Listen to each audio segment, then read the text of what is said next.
My name is Alex Carter, and for most of my adult life, I believed in nothing but the grind.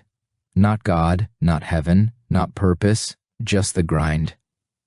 At 39, I had everything I thought mattered. My office in downtown Miami had floor-to-ceiling windows overlooking the bay. I drove a black Porsche 911, owned 3 tailored suits worth more than my first car, and kept a rotation of whiskey in the cabinet that could impress any judge or client. I had fought my way from a rough childhood into a life that looked polished and powerful.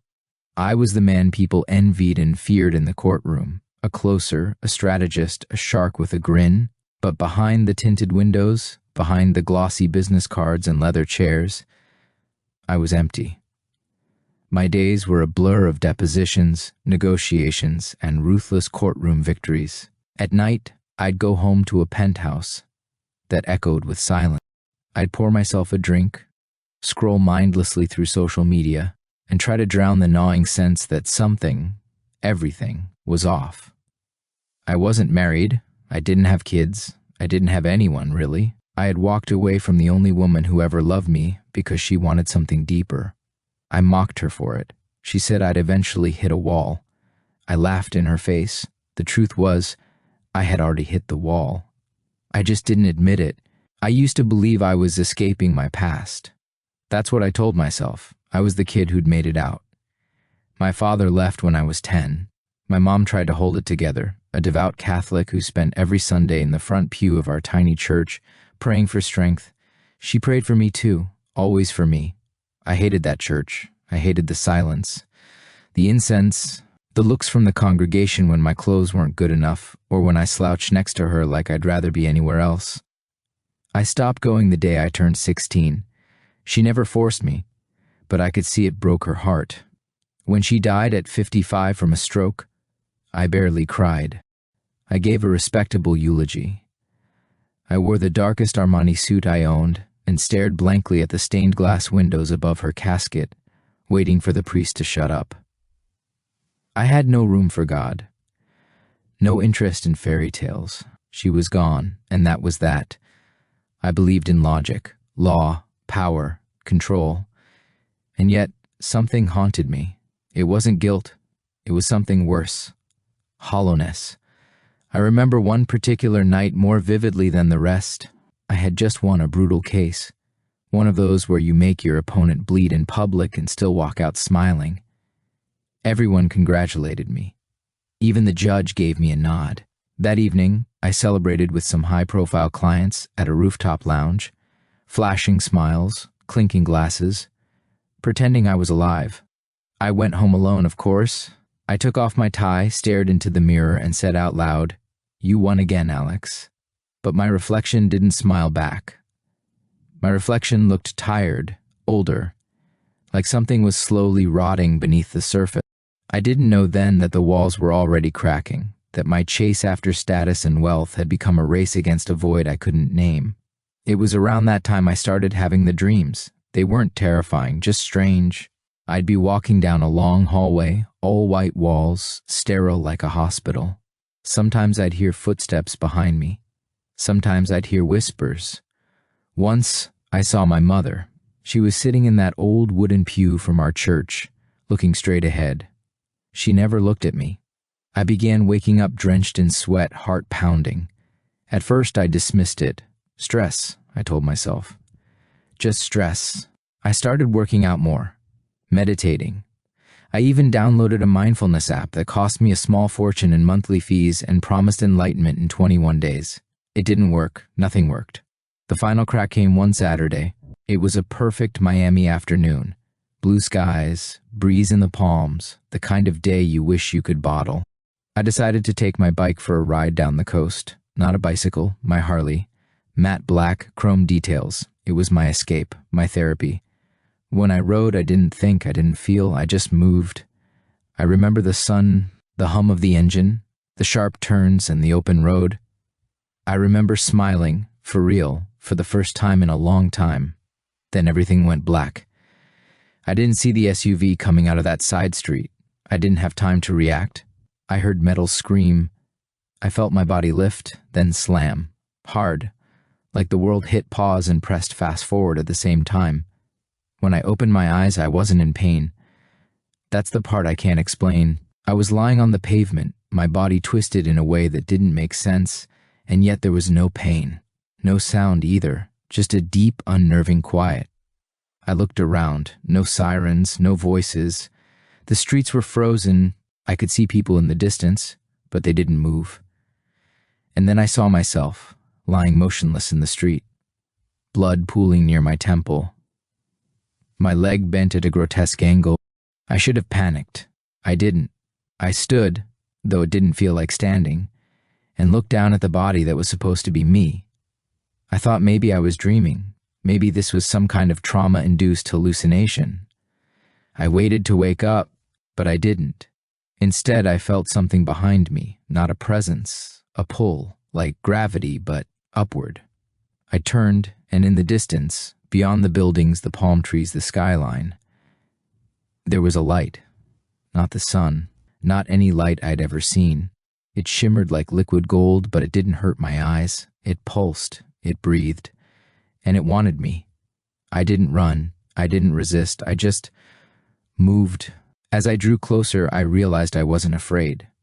For the first time in my life, I wasn't thinking about what came next or what I'd lose or how I'd look. I wasn't thinking at all. I was just being. And then, just before I reached the edge of that light, when I felt my very soul begin to stretch towards something vast and unknowable, I heard it. A voice. Soft, strong, deeper than sound. More like a vibration in the center of my chest. Alex. It wasn't a question. It wasn't a warning. It was an invitation. Alex, that voice, if you could even call it a voice, reached into places inside me I didn't know existed. It was unlike anything I had ever heard.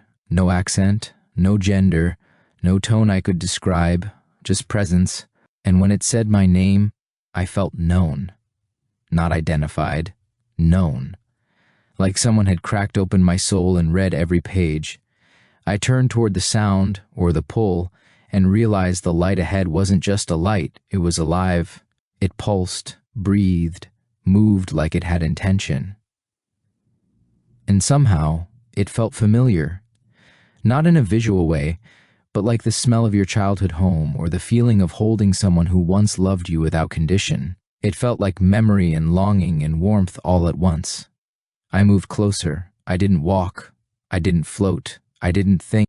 I just existed in motion, drawn forward by a current that felt like trust. Every inch I traveled stripped something away. Layers I'd built my whole life. My pride, my fear, my sense of control, gone. My arrogance, my shame, my justifications, gone. It was both terrifying and beautiful, like standing in front of a mirror that didn't lie. And then I stopped. The light faded just slightly, and before me was a vast open space that shimmered like a lake at sunset, only it wasn't water. It was consciousness. That's the only word I can think of. Awareness that wasn't mine, but welcomed me anyway. Suddenly, I wasn't alone. Figures began to emerge, not from behind a curtain or a door, but from the air itself. Translucent and glowing, yet unmistakably human. I couldn't make out faces, but I felt their essence. Some were joyful, others peaceful. None of them spoke, but I understood something deep. They were witnesses. I wasn't here for a tour, I was here for a reckoning. Alex Carter, the voice said again, this time closer, inside me. And then the flood began. Not of water, of memory.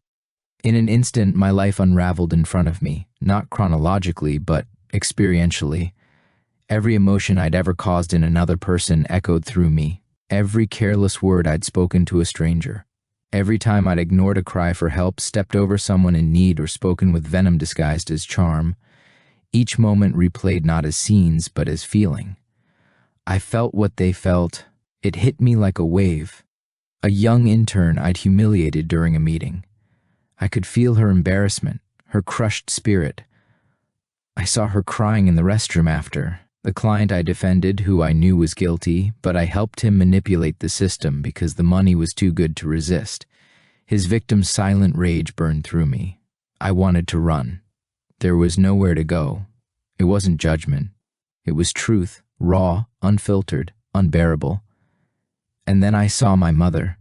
She appeared not as a glowing figure, but as I remembered her, tired eyes, gentle smile, rosary in hand. She was kneeling at the foot of her bed, whispering my name in prayer, over and over. Please, God, don't let him be lost. She had prayed for me every night until the end, and I had ignored every one of those prayers like noise. I mocked her faith. I called it weakness. I told her once that the only thing God ever gave her was poverty and pain.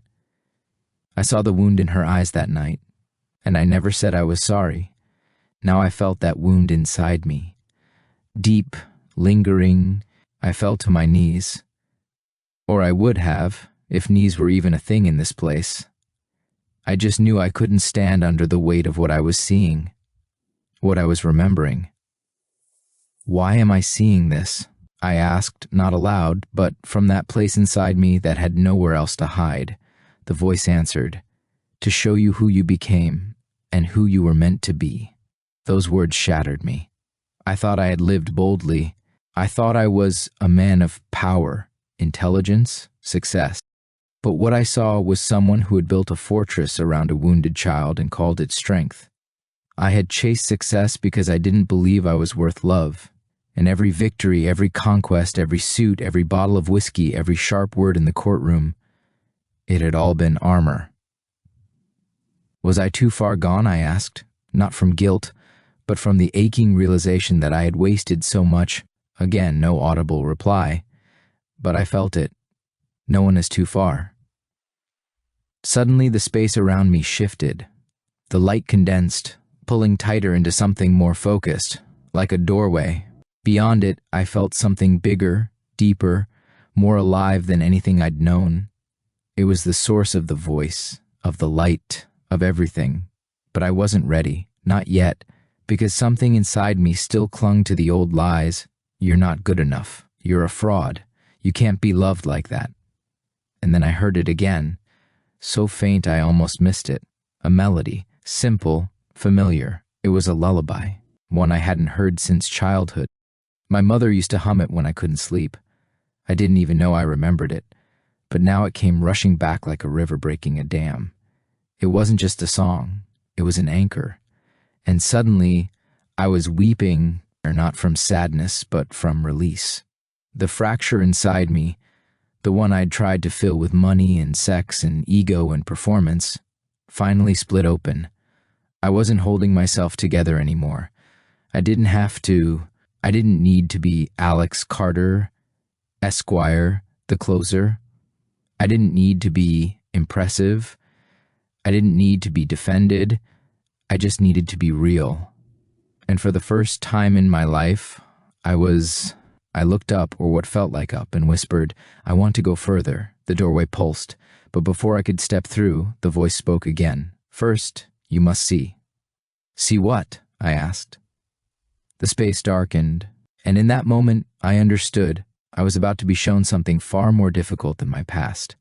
I was going to see the cost of my choices, not just to others, to myself, and beyond that, what might have been. The light around me dimmed, not like a bulb being turned off, but like a sun setting behind clouds that weren't made of vapor, but memory.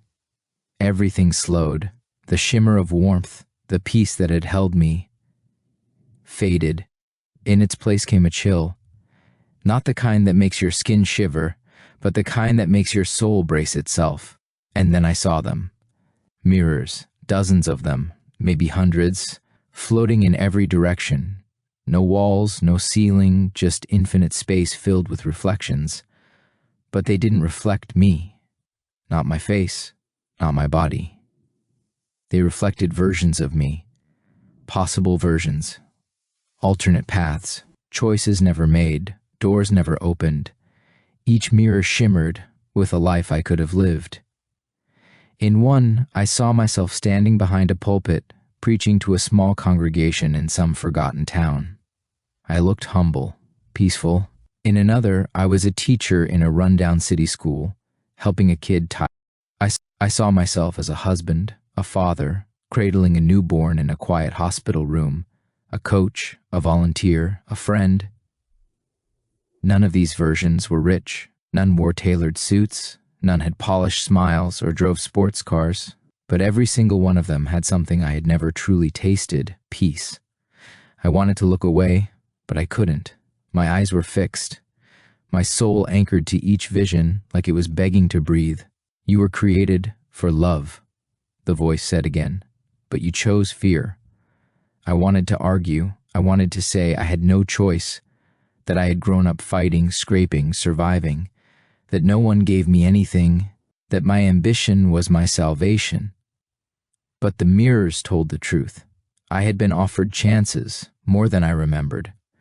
Moments where I could have chosen mercy instead of revenge, grace instead of ego, kindness instead of control. I had turned away. Not because I was evil, but because I was afraid.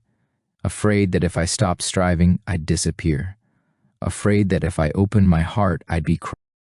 Afraid that if I let anyone see the real me, they'd walk away. One mirror drew closer. It hovered just inches from my face, and this time the reflection wasn't an alternate life. It was a moment. I was 23, sitting at a kitchen table with Anna, my first real relationship. She was crying, telling me she didn't feel seen, that I was always working, that I never let her in. I remembered that night. I'd rolled my eyes. I'd told her to stop being dramatic. In the mirror, I saw what I had missed then, the devastation in her eyes. The last thread snapping. She had loved me, deeply, and I had broken her spirit with sarcasm and coldness. The mirror shifted to another scene, me walking out the door with a duffel bag, leaving her without even a hug. I'd told myself I was protecting my independence, but the truth was, I was running. I always ran. Every time life asked me to soften, I hardened. Every time someone reached out, every time love crept near, I killed it with cool indifference in busy schedules. "Why are you showing me this?" I whispered. I already know I've failed, but the voice didn't condemn, it soothed. "This isn't about punishment, it's about perspective." I stared at the mirrors, heartbreaking in places I didn't know existed. What if I had chosen differently? The question echoed like a ripple in a still lake. A deeper silence followed, then a response, not in words, but in knowing. "You still can." That hit me harder than the mirrors, because until now I had assumed this was the end, that I was being judged, weighed, measured. But now I wasn't so sure. Was this death, or was it invitation? Another mirror appeared, brighter than the rest. In it, I saw myself back in my hospital bed, tubes, beeping machines, my body, broken but alive. I saw Sarah, my sister, holding my hand. We hadn't spoken in 3 years. The last time I saw her, I accused her of being weak for working a pointless job as a counselor for troubled teens. I told her she was wasting her life. But here she was, crying, praying. For me. In that mirror, I saw her lips move. She was whispering, "Come back, Alex. Please come back."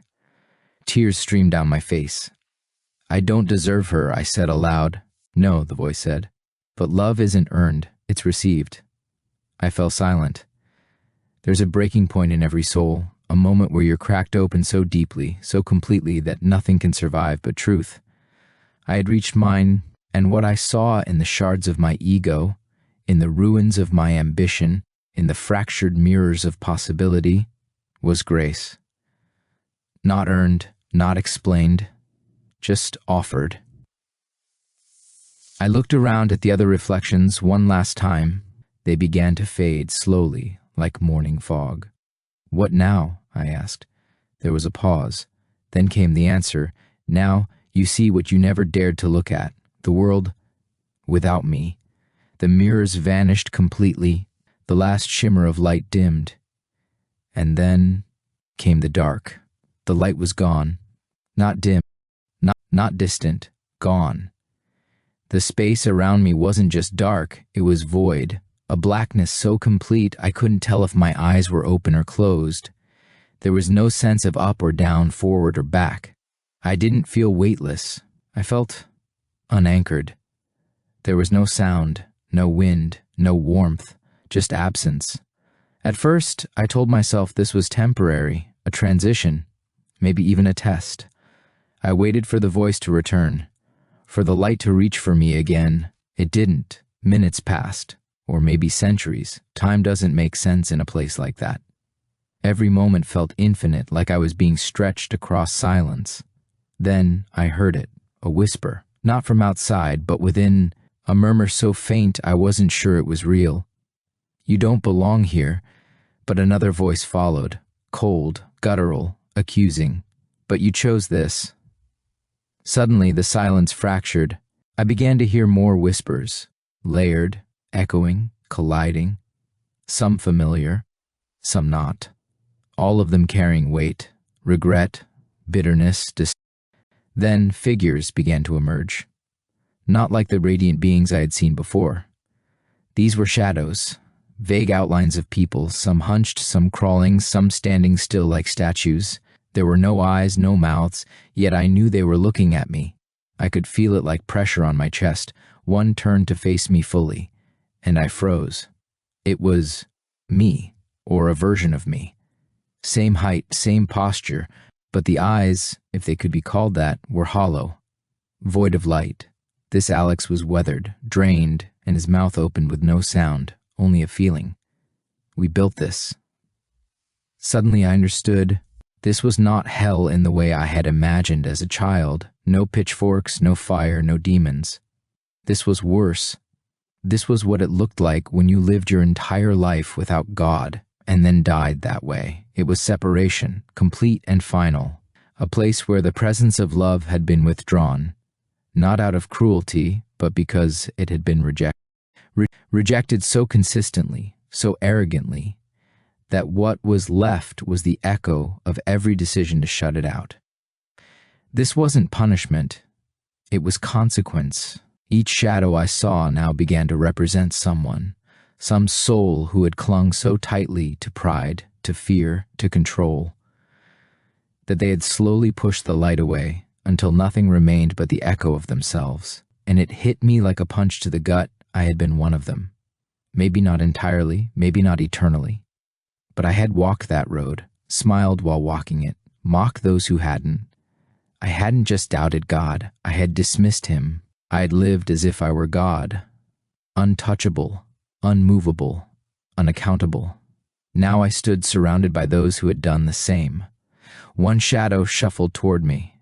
Its presence was suffocating, heavy. When it drew near, I saw glimpses, like static breaking through. A memory, a courtroom, a woman crying, a verdict delivered with cold precision, her pain ignored, her truth buried. The shadow spoke, not in words, but "You used your gifts to build walls, not bridges." I fell to my knees, if I still had knees. I wasn't just seeing judgment, I was feeling it. Every moment I had lived for myself was here, alive, echoing, and for the first time I understood why love is a choice, why grace can't be forced. Because the absence of it is this, an unrelenting, eternal confrontation with your own soul. I whispered, "God, I didn't know it would be like this." But deep down I realized I had known, somewhere, the way a child knows not to touch fire. I had always felt the tug, the invitation, through my mother, through Anna, through Sarah, through every silent moment when the noise faded and the ache remained. I had drowned it, buried it, mocked it, and now I stood in the absence of it. I looked around again. Some shadows were sobbing, silent, wrenching sobs that echoed across the void. Others were still, as if frozen in their last memory. Some tried to hide, but there was nowhere, because the torment wasn't around them. It was them. It was me. And then the voice returned. But it didn't come from above or beyond. It came from within. Not the cold whispers. The voice, the one that had called my name, Alex. A whisper of light flickered, tiny, barely there, but unmistakable. I turned toward it, crawling, grasping for something real. "Why?" I choked out. "Why are you here?" And the voice answered not in words, but with presence. Because you haven't chosen yet. Everything froze, the shadows recoiled, the darkness trembled. I was stunned. What do you mean? I thought this was the end. No, this is the edge, not of death, of decision. I looked around again, at the hollow echoes of what could have been my fate. I thought about my mother, about Sarah, about every moment I had ignored the call to something greater, something deeper. And I began to weep. But this time, it wasn't regret. It was surrender. I don't want this, I whispered. I don't want to live without you. Not now, not ever. The light grew, just a little. Then choose. It wasn't a command. It was an invitation, a door. Still open. In that moment, I felt the full weight of free will. Not as a concept, but as power. Wholly terrifying power. The ability to say yes or no to the God who made me. And for the first time in my life, I said yes. The moment I said yes, everything changed. It wasn't loud. It wasn't sudden. It was like the tide reversing. Slowly, silently, with a force that couldn't be stopped. The shadows around me didn't disappear. They simply faded into the background, like smoke slipping into wind. The darkness didn't shatter. It softened. The void I had drifted through cracked, and through those cracks, light began to bloom. It started beneath me. The ground, or what I thought had been nothingness, transformed. From a weightless void to something solid, tangible, earth-like. I looked down and saw grass, but not the kind I'd ever known. It shimmered faintly, like dew kissed by moonlight. Every blade looked alive. Then the light spread, not blinding, not harsh, warm, gentle, real. I stood, not as a floating essence or drifting soul, but with form, with presence. I could feel myself again, but lighter. Like everything I'd been carrying, the pride, fear, the shame, had been burned off and replaced by something better. Something clean. Around me trees grew, tall, ancient, glowing softly from within. Flowers bloomed with colors I'd never seen on earth, and they sang, not with voices, but with a kind of resonance I could feel in my chest. The air smelled like memory, like peace. I was in a garden, but not a garden. The garden, I knew it, not from religion, not from stories, but in my bones. This was the space between, a sacred place, a mercy. I turned slowly, absorbing it all, my breath catching in my throat. And then I saw he stood at the edge of the garden, near a stream that glowed like glass filled with starlight. He didn't need to introduce himself. I knew. It was Jesus. Not the Jesus from paintings or church murals, not white robes and blue sashes. No. This was the living essence of love and authority. He didn't glow because of light. He was the light. It radiated from him like gravity radiates from a planet, undeniable, unmovable, alive. I wanted to fall to my knees, to hide my face, to confess everything all over again. But I couldn't move. Not from fear, from awe. He turned to me and smiled. Alex. My name spoken again, but this time it healed something. It didn't carry weight. It carried home. I stepped forward, not knowing what to say. My voice felt small. My spirit felt undone. But he looked at me like none of that mattered. You chose me, he said. I nodded, tears welling in my eyes. I didn't deserve this, I whispered. I wasted everything. He stepped toward me. You believed a lie, he replied. But now you've seen the truth. I looked into his eyes and saw everything. Every time I had walked away, every prayer my mother had whispered, every door I had slammed in the face of grace. And yet, no anger, only love. A love that burned with more truth than any punishment ever could. I fell to my knees. I'm sorry, I said, for all of it. He knelt beside me, and I felt his hand on my shoulder. That touch, my God, it was like liquid fire in a cool river all at once. It didn't burn me, it rebuilt me. You are forgiven, 3 words. But they unraveled centuries of distance between my heart and his. I wept, not from sorrow, but from release. For the first time in my entire existence, I understood what it meant to be free, not just forgiven. Free. He stood and offered his hand. I took it, and when I did, I saw glimpses, not of punishment this time, but of possibility. Visions of who I could become, not the alternate lives from the mirrors, but the redeemed one. The path forward, the story rewritten from here. You still have a purpose, he said. I thought this was death. It was. But I'm not staying? He smiled again. No. You're going back. That hit me like a gust of wind. Back to the hospital, to Miami, to the life I'd scorched and buried under arrogance and distraction. Why? Because others are where you were. I felt a lump in my throat. And they need to know. Will they believe me? I asked. Some will, some won't. Then why send me? His eyes locked with mine. Because you will believe. And that's where it begins. Silence fell between us. Not an awkward silence, a holy one. The kind that says everything without a single word. I'm afraid, I admitted. He nodded. Good. It means your heart is soft. What do I tell them? His gaze grew intense, not harsh, but deep. Tell them I am real, that love is real, that they are not alone, and that grace is not earned, it's received. I swallowed hard.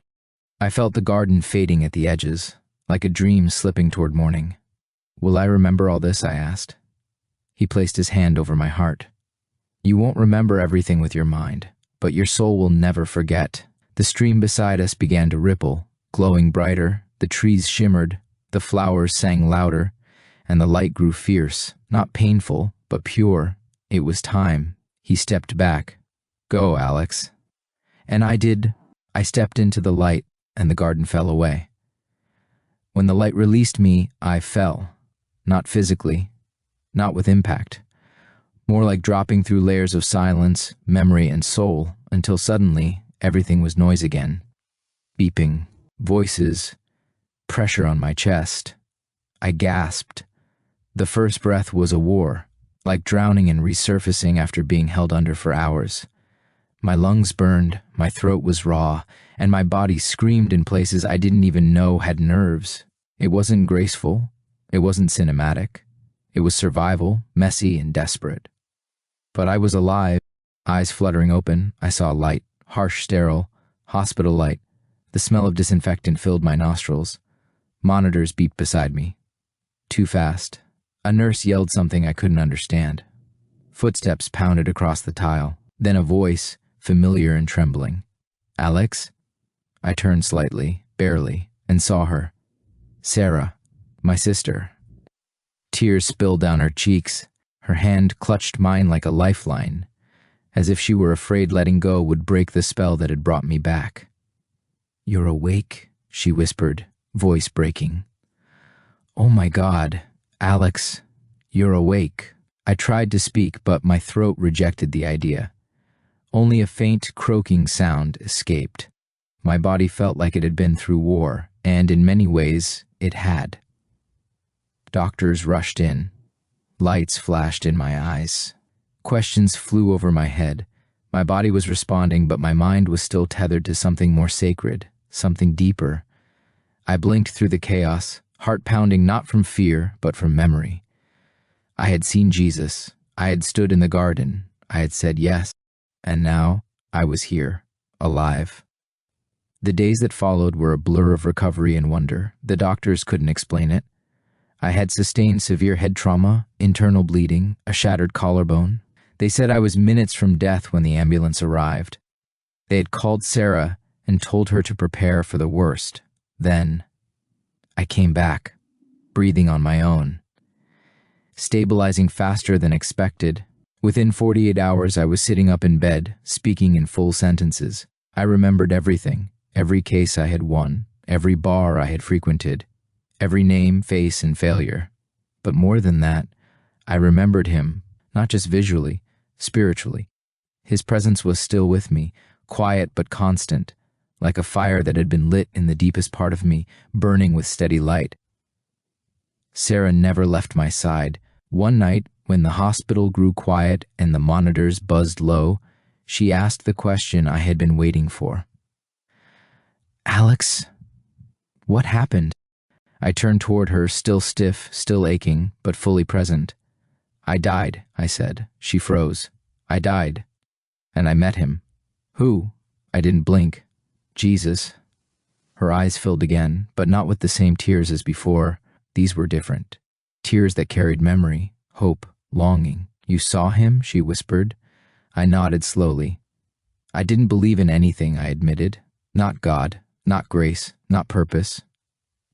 But he was there, waiting, watching, calling me. What did he say? I took a deep breath. That I wasn't beyond saving, that I had a choice, that there's still time. She sat in silence, absorbing every word, not doubting, not mocking, just listening, believing. And then she said something that broke me all over again. "Mom used to say that," she whispered. "She always said Jesus would find you, even if it was at the last second." I closed my eyes. Her face, that rosary in her hand, the way she whispered my name in prayer while I rolled my eyes and walked out the door. She had believed, even when I didn't, even when I mocked her. I choked on emotion. "She was right," I said. In the following weeks, I walked a strange road, one foot in the hospital and the other still half in heaven. Physically, I recovered at a speed the doctors couldn't explain. Mentally, I was sharper than I had been in years, but emotionally, spiritually, I was raw. Everything felt new. Colors looked brighter, music sounded deeper. Even silence had weight. I couldn't scroll through social media without feeling sick. I couldn't watch courtroom dramas or commercials that glorified power and wealth without seeing through the illusion. It was like I had been living my whole life underwater, and now someone had pulled me to the surface and said, "Look, this is real air. This is what breathing actually feels like." Sarah brought me my old phone. Messages had flooded in. Colleagues, acquaintances, clients. Most were concerned. Some were shallow. A few were shocked I had survived. But none of them mattered. What mattered was mission. Because I hadn't just been brought back for something. I had been sent back with something. A message, a truth I couldn't keep to myself. I started small, conversations with nurses, honest ones. I told them they mattered. I looked them in the eye. I asked about their families. One of them, an older man named Daniel, paused mid-shift and said, "You're not like most patients." I just smiled. "No, I'm not." I didn't tell him why. Not yet. But I would. Eventually. One day at a time, I felt the fire inside me growing. Not a fire of ambition, not the grind, but something holy, something sacred, a calling. People needed to know. Not about me, not about the accident, about him, about the God who doesn't wait on performance or perfection, but meets you in your worst moment and says, "Come home anyway." About the Savior who doesn't flinch at arrogance or fear, but burns them away with truth and light. About grace, unearned, undeniable, unstoppable. And I, Alex Carter, once a man who scoffed at heaven, was now a vessel. One more heartbeat in his name. One more breath returned. It was strange walking back into the courtroom, not because I wasn't ready, but because I no longer recognized the man who used to stand there. The sharp suit still fit, but it felt like a costume. The polished shoes, the gold cufflinks, the subtle cologne, all things I once wore like armor, felt more like relics from a past life. I was back in the same space, but nothing about me was the same. And I could tell they noticed. Colleagues, clerks, judges, they looked at me with curiosity, caution, some with concern. I had disappeared for weeks after the accident. Rumors had spread, brain damage, PTSD. Maybe I'd found religion. They had no idea how much more than that it was. The first case back was a corporate litigation hearing. 2 multi-million-dollar entities fighting over a breach of contract, the kind of case I used to devour with a grin. Cold strategy, aggressive negotiation, win at all costs. But as I stood before the judge and began to speak, I paused. Not because I forgot my arguments, because I realized I no longer believed in winning like this. I saw the games, the pride, the posturing, the subtle lies we told to shape truth like clay, the way we weaponized language. It wasn't justice, it was performance. I finished the hearing, I did my job, but I walked out of that courtroom and sat alone in my car for a long time, hands on the wheel, staring straight ahead, and I asked God, "What do you want me to do with this life now?" The answer came softly like wind in a canyon. Tell them. I started small. I emailed a few colleagues, ones I trusted. I asked to meet for lunch, coffee. Most agreed, though some hesitated. They were used to the old me, blunt, brash, successful. What they found instead was someone they didn't recognize. I told them the truth, not the sanitized version. I told them about the light, the darkness, the garden, Jesus. Some of them stared at me in silence. A few thought I was joking, but one, David, a fellow litigator who'd known me since law school, leaned back in his chair after I finished and said, "You're serious, aren't you?" I nodded. He stared at his coffee for a while. "I've been having panic attacks," he admitted quietly. "Can't sleep. My wife says I've changed. I don't even know what I'm doing anymore." I looked him in the eyes. "There's still time," I said. "You don't have to keep chasing something that won't save you." Tears welled in his eyes, and he didn't wipe them away. That was the first seed. Word spread faster than I expected. At first it was whispers. Alex Carter found religion, had a near-death thing, claims he saw Jesus. But something strange happened. People began seeking me out. Late nights in parking garages, quiet corners in the courthouse, anonymous emails, texts from unknown numbers. They didn't want advice. One judge, a man I had once insulted behind closed doors, pulled me aside after a hearing. "My daughter overdosed 2 years ago," he said, voice barely above a whisper. "I haven't prayed since the funeral, but when I heard your story, something cracked open again." He didn't say more. He didn't have to. I knew that look. It was the look of someone standing at the edge. And I told him the same thing I had been told. "You're not too far gone." I stopped chasing cases. Stopped chasing money. I declined new clients and handed over old ones to other attorneys. People thought I was burning my career. I wasn't. I was planting something new. I spoke at small churches, then bigger ones. I shared my testimony, not with drama, but with reverence. I told them about the garden, the darkness, the mirrors, the man I used to be, and the God who met me anyway. Each time I spoke, someone came forward, a single mom, a bitter atheist, a pastor on the verge of quitting, a teenager to end his life that night. They all came, not because of me, because of him, because the truth was burning through the cracks in people's souls, and once they heard it was real, they couldn't go back to pretending it didn't matter. One day, I got a call from Sarah. "There's a conference in Atlanta," she said. "Christian legal professionals. A lot of them are jaded. Some are just lost. They invited you to speak." I hesitated, not because I was afraid to tell my story, because I knew that once I stood on that stage, there was no turning back, no returning to the shadows, no hiding in polite silence, no more carefully curated conversations. This was the line, and I was ready. The ballroom was packed, attorneys, judges, mediators, students, all dressed sharp, all successful, all looking polished on the outside, and all, I could tell, bleeding inside. I stepped up to the mic, looked out over the crowd, took a breath. "My name is Alex Carter," I began, "and I'm here to tell you about the day I died and came back different." I told them everything. No filters, no euphemisms.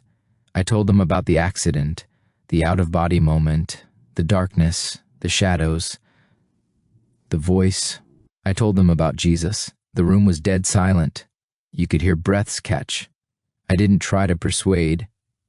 I just told the truth, and I ended with this: "You may think you're too smart to believe in God, too successful, too educated, too modern." That was me. Until none of it could save me. And I found out the hard way that intelligence without truth is just another kind of blindness. I stepped away from the mic and walked off stage. No applause, just silence. The kind that meant something had landed, the kind that always comes before the breaking. And afterward, the line began to form. I never returned to full-time law. I didn't need to. I had found a different courtroom, one where truth wasn't argued. It was lit. One where I already knew the verdict but still extended grace. One where I didn't have to prove myself, only point to the one who already had. And every time I shared my story, I remembered that moment in the garden when I looked into his eyes and heard him say, "Go." This was my obedience. This was my offering. This was my voice, finally used for something that mattered. I used to think influence was about reach. How many people knew your name, how many clients you had, how loud your voice could echo in a boardroom. Now I knew better. True influence isn't about being seen. It's about truth moving through you, so deeply, so unmistakably, that it begins to change others without you even trying. And that's what started happening. Not because I had some strategy, but because when Jesus touches your life, people notice. It started with the letters, dozens of them, from strangers, from old colleagues, from former clients, people I hadn't spoken to in years. Some wrote in ink, others by email. The word varied, but the ache underneath them was always the same. I don't know what I believe anymore. I've made a mess of everything. I feel numb. I need to believe that God hasn't given up on me. One woman, a corporate CEO I had represented during a merger, wrote me something that stuck. "I have more money than I know what to do with, 3 homes, and a marriage that's collapsing behind closed doors. When I heard your story, something inside me broke, and I'm glad it did." I sat with those words for a long time, not in pride, not in fear, but in awe, because I remembered what it felt like to be her. Powerful on the outside, dying on the inside. And now, I had the privilege of showing others the way out, not through 10 steps or a self-help program, but through the name that saved me, Jesus. Churches began inviting me. At first, it was a few, small ones, pastors who were tired, congregations that had heard every sermon and still felt stuck. But then something strange happened. People didn't just come to listen, they came to respond. One service turned into an altar call that lasted 2 hours. People didn't want prayer for healing or finances. They wanted to be clean, to be seen, to be whole. Some wept openly. Others dropped to their knees in silence. I didn't preach, I just told the truth, and the Holy Spirit did the rest. One night, after speaking at a small church just outside Orlando, a man in his 50s approached me. He was tall, stiff, military posture. His handshake was firm, but his eyes were pleading. "I've been a deacon in this church for 15 years, he said, voice tight, "but I don't think I've ever actually known Jesus." I didn't flinch. I didn't offer comfort. I just said, "Do you want to know him now?" He nodded, slowly. We knelt together in the back row, the sanctuary nearly empty, and he whispered the first real prayer of his life. No theatrics, no performance, just surrender. The ripple wasn't always visible. Sometimes it was a conversation over coffee with a single mom on the verge of breaking. Sometimes it was a college student who asked if God still loved her after everything she'd done. Sometimes it was a voicemail left at midnight, a voice choked with tears saying, "I think I'm finally ready to let him in." No crowds, just hearts. That's how revival really starts. Not with stages and lights, but with one person saying yes, and then another, and then another. I started a podcast, not because I wanted a platform, because I needed a place to point people to when they messaged me at 2 a.m., asking how to pray or what grace really meant. I called it The Return. It wasn't flashy, no studio, just my voice, a cheap mic, and the truth. I talked about what I saw in the garden, about the shadows, about the silence, about the invitation I had almost missed, and most importantly, about the Jesus who never gave up on me. Thousands listened, then tens of thousands, not because I was a good speaker, because truth recognizes truth. And the human soul, no matter how bruised, knows its Father's voice. One day, I got an email from a 17-year-old girl in New Jersey. "I was planning to kill myself last night. Then I stumbled onto your podcast. I cried for the first time in years. Not because I was sad, but because I felt hope. I asked Jesus into my life. Thank you for not staying silent. I sat with that email, my hands trembling. A girl I had never met, a soul once headed for the void I had stood in. Saved, not by me, but because I had obeyed. Sarah came to one of my speaking events. Afterward, she hugged me tight and said, "Mom would be so proud." I nodded, swallowing the lump in my throat. "I think she always knew," I said. "She prayed every night," Sarah whispered, "even when she was sick, even when you stopped talking to her. She told me once, 'Jesus will catch him when he falls.' She was right, and when he caught me, he didn't scold me. He held. I never returned to my old life. The Porsche, sold. The penthouse, gone. The money, I gave most of it away, not because I felt guilty, because it no longer held me. I had something better now. Peace, purpose, presence. People sometimes ask me, do you miss it? The success, the power, and I smile. Because there's nothing more powerful than watching someone meet Jesus for the first time. There's no success greater than seeing a hardened heart crack open. No courtroom victory compares to watching a soul step into light. I don't miss who I was. I grieve for him. But I thank God every day that he died. Because what came back is someone alive. It's quiet now. Not the kind of quiet that unsettles you, but the kind that settles everything. The stillness of a soul no longer at war with itself. That's how I live these days. Not chasing, not performing, just being, present, whole, alive. There are still bills to pay. Still people to love. Still moments where doubt knocks at the door. But I'm not the same man who used to slam that door shut with noise and ego. Now, I let it knock. And then I open the door, look it in the face, and say, "You're not in charge anymore," because he is. Jesus, my Savior, my friend, my King. I never imagined life would look like this, not in my most peaceful dreams.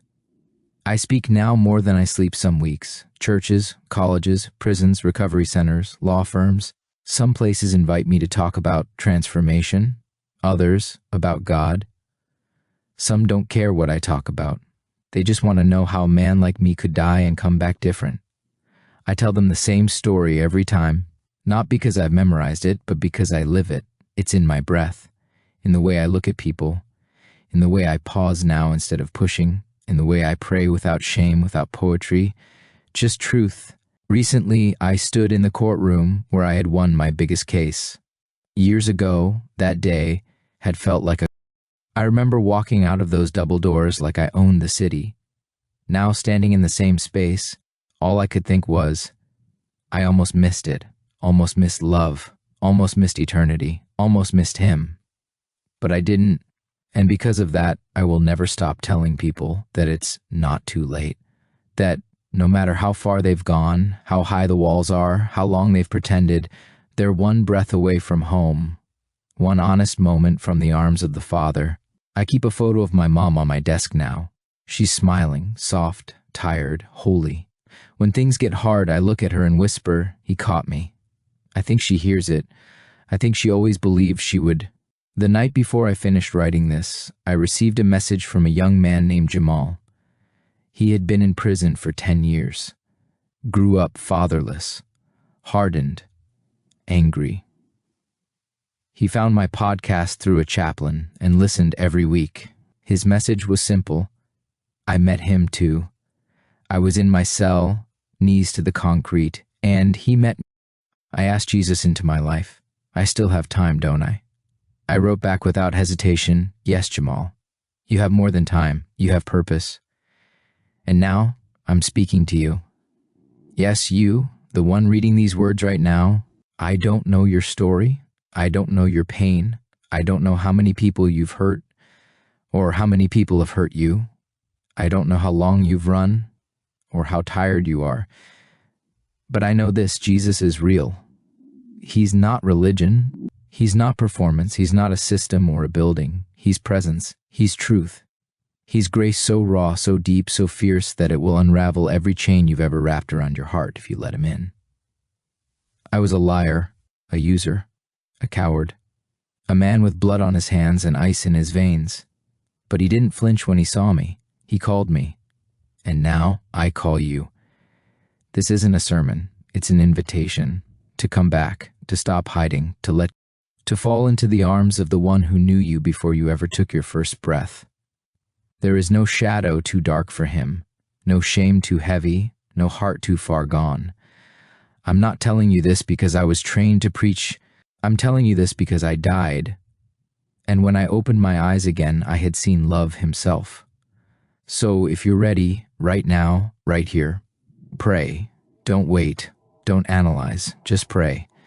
Not with fancy words, just something like this: Jesus, I don't know how to do this, but I need you. I've run for too long. I've tried everything else. I believe you are real. I believe you love me. I want you to lead my life. I give you what's left of me. Save me. Change me. Be with me. Amen. If you prayed that, you didn't just speak into the air, you spoke into eternity.